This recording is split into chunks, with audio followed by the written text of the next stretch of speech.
ხო, იმებზე უყურებიან ხოლმე თავზე. ეგ ხო, ამას ვიძახი.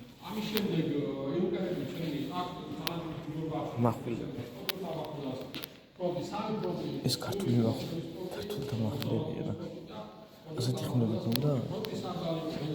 რაღაცა მოხრილი ეგ ეგ უეჭველი ეგეთი?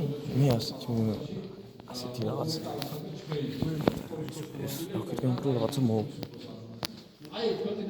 ეს პრობლემია თქო რომანი უჯახის წევრების მაყურებელია ისეთი ხმებული რაღაცები ხმალი ქარქაში სახელმწიფოს